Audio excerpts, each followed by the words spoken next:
시작하겠습니다. 전능하사 천지를 만드신 하나님 아버지를 내가 믿사오며 그 외아들 우리 주 예수 그리스도를 믿사오니 이는 성령으로 잉태하사 동정녀 마리아에게 나시고 본디오 빌라도에게 고난을 받으사 십자가에 못 박혀 죽으시고 장사한 지 사흘 만에 죽은 자 가운데서 다시 살아나시며 하늘에 오르사 전능하신 하나님 우편에 앉아 계시다가 저리로서 산자와 죽은 자를 심판하러 오시리라. 성령을 믿사오며 거룩한 공예와 성도가 서로 교통하는 것과 죄를 사하여 주시는 것과 몸이 다시 사는 것과 영원히 사는 것을 믿사옵나이다. 아멘. 다 같이 찬송가 63장 주가 세상을 다스리니 다 같이 찬송하겠습니다. 찬송가 63장입니다.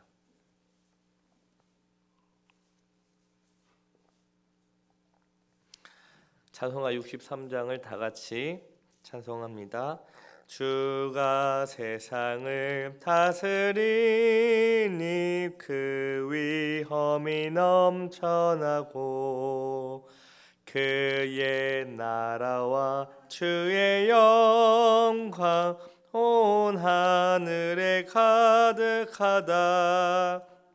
저 흉악한 마귀의 무리 다 멸망케 하시는 주, 이 찬양을 주께 드리니 큰 영광을 받으소서.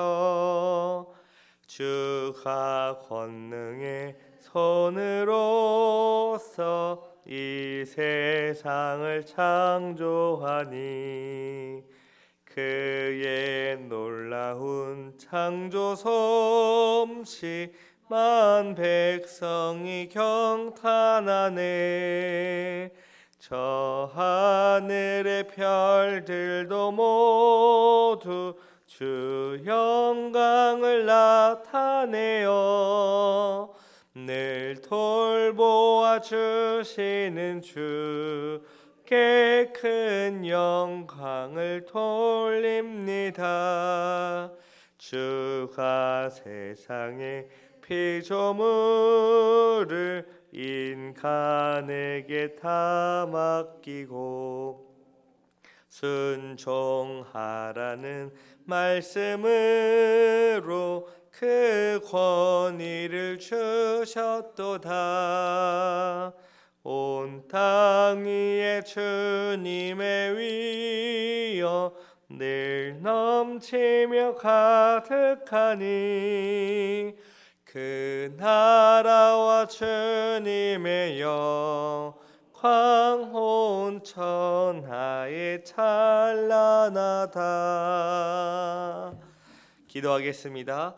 거룩하신 하나님 아버지, 이른 아침 주님 앞에 나와 주님을 높이며 주의 말씀으로 또 기도로 하루를 시작할 수 있게 은혜를 베풀어 주심에 감사합니다. 아버지, 거룩하고 복된 날 하루를 허락해 주시고 또 주님께서 계획하시고 뜻하신 바를 무궁하게 우리를 통하여 이루어 가실 것을 기대하니 참으로 감사합니다. 아버지, 오늘 하루 주님의 그 인도하심을 따라 주의 말씀에 온전히 순종하게 하시며 우리가 비록 이해하지 못하는 상황일지라도 주의 말씀에 따라 살아갈 수 있도록 인도하여 주시옵소서. 우리 온 우주를 창조하시고 다스리시며 변함없이 선하신 주님의 뜻을 이루어 가심을 오늘 하루도 믿음으로 바라보고 의지합니다. 주여, 우리 자신에게 또 이 세상에게 우리의 소망을 두는 것이 아닌 하나님께 소망을 두어 기쁨과 감사함으로 살아가는 우리 모두 되게 하옵소서. 이제 주의 말씀을 듣습니다. 성령 하나님께서 조명하여 주사 주의 뜻을 알게 하시며 그 뜻에 온전히 순종하게 하옵소서. 감사드리며 예수 그리스도의 이름으로 기도드립니다. 아멘. 우리 하나님 말씀을 다 같이 봅니다.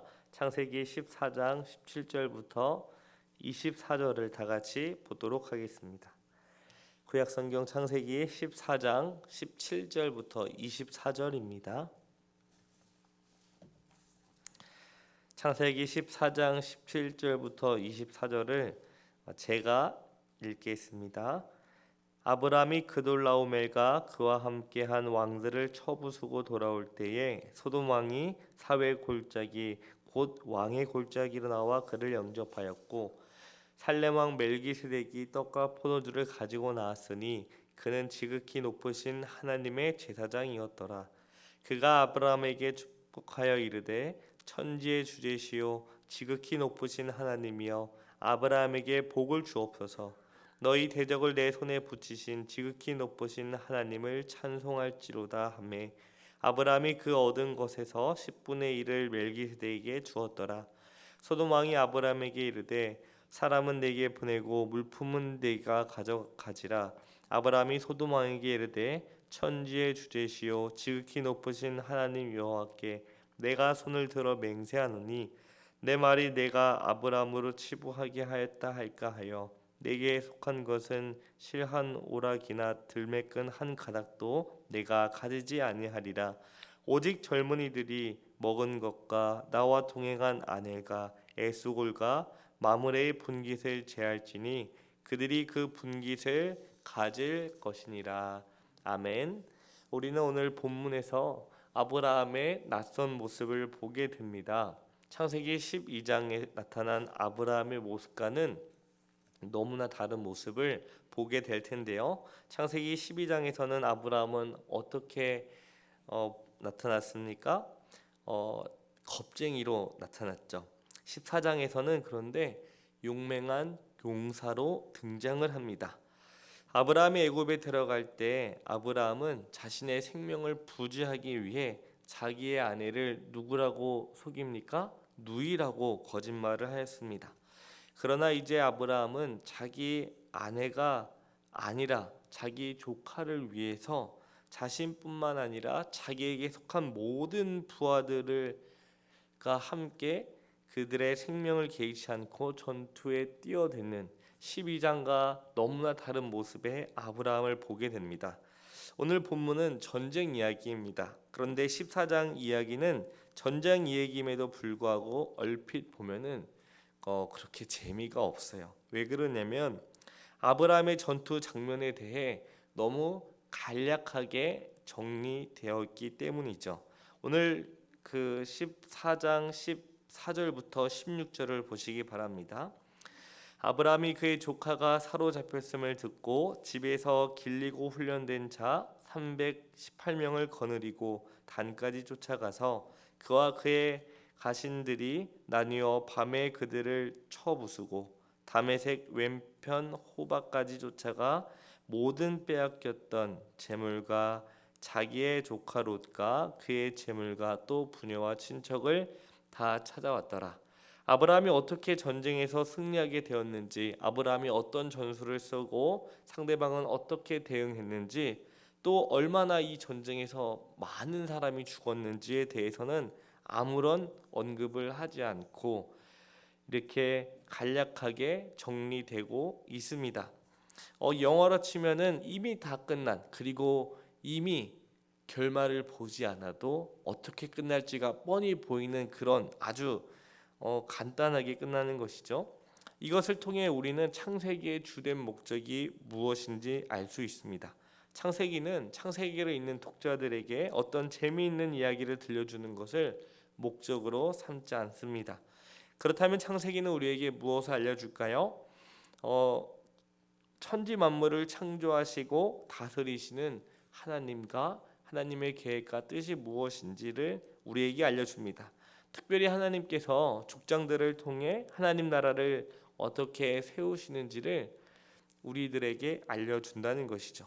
따라서 우리는 본문을 통해 우리를 향한 하나님의 계획과 뜻이 무엇이며 하나님의 나라가 지금 어떻게 이루어지는지를 집중해야 합니다. 오늘 읽지는 않았지만 창세기 14장의 첫 부분은 아브라함이 도대체 어떤 나라들과 싸웠는지를 기록하고 있습니다. 아브라함은 누구와 싸웠을까요? 그 메소포타미아 지역에 있는 네 나라의 연합군이었습니다. 14장 전반부는 그 나라들이 얼마나 강한 나라인지를 구구절절히 설명하고 있습니다. 지금 아브라함은 정말로 강한 나라들을 상대로 전투하는 것이죠. 오늘 본문에는 창세기 14장 그 전반부에는 모두 세 개의 전쟁 이야기가 기록되어 있는데요. 첫 번째 전쟁은 메소포타미아 지역의 네 나라와 가나안 지역의 다섯 나라의 싸움입니다. 그리고 네 나라의 중심 왕은 엘람 왕 그돌라오멜이고 다섯 나라의 중심 왕은 소돔 왕 베라였습니다. 이 전쟁에서 가나안 나라들이 졌기 때문에 메소포타미아 나라에 조공을 바치게 됐습니다. 두 번째 전쟁은 12년 후에 일어났어요. 4절에 보시면 12년 후입니다. 조공을 바치던 중에 가나안 왕들은 이제 몰래 힘을 기르고 마침내 13년째 봉기를 일으켰습니다. 1년 동안 지켜보던 그돌라오멜은 14년이 되던 해에 가나안을 쳐들어 왔죠. 본문은 이 나라들이 얼마나 강력한지를 설명하고 있습니다. 이 나라들은 소돔과 고모라 지역에서 매우 멀리 떨어져 있는 나라들이었습니다. 따라서 이 나라들을 공격하기 위해서는 중간에 있는 나라들을 다 물리쳐야 하는 거죠. 그러니까 이 전쟁은 그저 쉽게 그리고 짧게 끝나는 전쟁이 아니었다라는 것입니다. 그래서 아브라함이 모두 6나라를 잘 이렇게 정리를 해야 됐고, 이들은 거인들의 나라였습니다. 또 그 나라들이 다 그돌라오멜의 공격 앞에 무릎을 꿇고 말았는데요. 이 6나라를 다 물리치고 마침내 시든 골짜기에서 소돔과 고모라와 싸워서 완전한 승리를 거두게 된 것이었습니다. 그돌라오멜은 승리한 후에 가나안 땅에 남은 것이 아니라 모든 소유물을 가지고 자신의 나라로 돌아갔어요. 그때 아브라함의 조카 롯과 그에게 속한 자들도 그의 모든 소유와 함께 끌려간 것입니다. 그 당시에는 이제 전쟁에서 지게 되면 지금과는 좀 다르겠지만 모든 소유물과 사람들을 다 데리고 갔어요. 그러니까 큰 부족이 다른 부족을 완전히 흡수하는 그런 개념이었습니다. 그래서 소돔을 선택한 롯이 구원받을 가능성은 사실 전혀 없었습니다. 왜냐하면 롯을 끌고 간 사람들은 그 당시에 가장 강력했기 때문입니다. 전쟁 중에서 살아남은 한 사람이 아브라함에게 다가와 그동안 일어난 일들을 아브라함에게 다 보고하였습니다. 그 말을 듣자 아브라함은 집에서 훈련한 318명의 군인들을 데리고 롯을 구출하기 위해 출발했습니다. 일명 롯 구출하기이죠. 이것을 보면 우리는 애굽 땅에서 나와 롯과 헤어진 이후에 아브라함은 큰 부족을 이루었다는 사실을 알 수 있습니다. 그런데 주목할 것은 아브라함이 전쟁의 소식을 듣고 전혀 두려워하지 않았다라는 거예요. 소식을 듣자마자 조카 롯을 구하기 위해 바로 움직였다는 것을 알 수 있습니다. 아브라함은 롯이 단에 있다는 정보를 입수하고 단까지 올라갔습니다. 이 아브라함이 지금 있는 곳은 헤브론인데 그곳에서 단은 수백 킬로미터에 달했습니다. 또한 상대방이 워낙 강력했기 때문에 아브라함은 밤을 이용해 기습 공격을 하는데요. 그들은 당황하여 다메섹 근처 호바라는 곳으로 도주하였습니다. 이렇게 아브라함은 적진에서 말 그대로 적군이 많은 곳에서 전쟁을 치러야 했다라는 것을 말하고 있습니다. 하지만 아브라함은 전혀 개의치 않고 계속 추적하여 마침내 모든 재물들과 롯과 그에게 속한 모든 재물들을 다시 이끌고 귀환하였습니다. 아브라함이 승리한 것이죠. 그런데 중요한 것은 여기서부터입니다. 아브라함은 어떻게 이 전쟁에서 승리를 할 수 있었을까요? 어떻게 아브라함은 담대하게 전쟁을 시작하고 그 전쟁에서 승리하여 조카 롯뿐만 아니라 그가 가지고 있는 모든 것을 가지고 돌아올 수 있었을까요? 그것은 아마 아브라함이 애굽에서 자신의 생명을 지키기 위해 자신의 아내인 사라를 누이라고 속였던 그 일에서 하나님의 만난 경험이 있었기 때문입니다. 아브라함은 자신의 생명을 지키기 위해 애굽에서 자신의 아내를 속였습니다. 그 결과로 아내를 빼앗기게 되었죠. 그런데 하나님께서 직접 개입하셨습니다. 그 애굽에서 아브라함은 여호와 하나님이 어떤 분인지를 확실하게 알게 되었어요. 그 당시에 가장 강력했던 애굽 바로를 하나님이 꺾으셨다. 그래서 아브라함은 애굽의 바로보다 더 강하고 위대하신 분은 여호와 하나님이라는 것을 알게 되었다는 것이죠. 그래서 아브라함에게 그돌라오멜은 더 이상 대단한 왕이 아니었습니다. 왜냐하면 아브라함에게 있어서 참된 왕은 여호와 하나님이기 때문이죠. 여호와 하나님께서 나와 함께 하시고 여호와 하나님께서 나에게 주신 약속의 말씀이 있으니 그 그돌라오멜은 아브라함에게 아무것도 아니었습니다. 그래서 아브라함은 담대하게 롯을 구출할 수 있게 되었죠. 오늘 본문에서 가장 많이 등장하는, 그러니까 창세기 14장 1절부터 마지막 절까지 가장 등장하는 단어가 왕입니다. 왕. 무려 28번이나 나오는데 이름도 생소한 왕들, 처음 들어본 왕들도 많이 나옵니다. 그런데 아브라함도 마치 하나님 나라의 왕으로서 그 자신의 의무를 행사하고 있는 것이죠. 롯은 자신의 핏줄이고 비록 자신을 떠나긴 했지만 그 롯과 아브라함은 같은 핏줄을 가진 가족이었습니다. 아브라함은 하나님을 믿고 하나님의 용사로서 담대하게 가서 전쟁에서 승리한 것이죠. 오늘 본문에서 강조하는 것은 아브라함이 섬기는 하나님이 유일한 왕이라는 것입니다. 고대 근동 당시에 수많은 왕들이 있었고 강력한 왕들이 있었지만 그 중에서 진정한 왕은 여호와 하나님이라는 것을 하나님께서 아브라함을 통해 보여주신 것입니다. 아브라함이 전쟁에서 돌아오자 두 왕이 아브라함을 영접합니다. 오늘 본문 17절 18절을 보시기 바랍니다. 아브라함이 그돌라오멜과 그와 함께 한 왕들을 쳐부수고 돌아올 때에 소돔 왕이 사회 골짜기 곧 왕의 골짜기로 나와 그를 영접하였고 살렘 왕 멜기세덱이 떡과 포도주를 가지고 나왔으니 그는 지극히 높으신 하나님의 제사장이었더라. 아브라함이 전쟁에서 돌아오자 두 왕이 아브라함을 영접하였습니다. 하나는 살렘 왕 멜기세덱이고 다른 하나는 소돔 왕 베라였습니다. 그런데 이 두 사람이 아브라함을 영접하는 태도가 너무나 다릅니다. 살렘 왕 멜기세덱은 지극히 높으신 하나님의 제사장이다라고 오늘 말씀은 소개하고 있습니다. 하나님의 제사장으로서 멜기세덱은 하나님의 전쟁을 수행하고 돌아온 아브라함에게 무엇을 가지고 영접합니까? 떡과 포도주를 가지고 영접합니다. 하나님의 제사장으로서 멜기세덱은 아브라함에게 축복을 하는데 그는 그 히브리서에 따르면 의의 왕이요 또 평강의 왕이라고 말합니다. 멜기세덱이 아브라함에게 선언한 축복의 내용을 보면은 우리는 하나님이 어떤 분인지 또 알 수 있습니다. 하나님은 어떤 분이십니까? 지극히 높으신 하나님이라고 말하고 있습니다.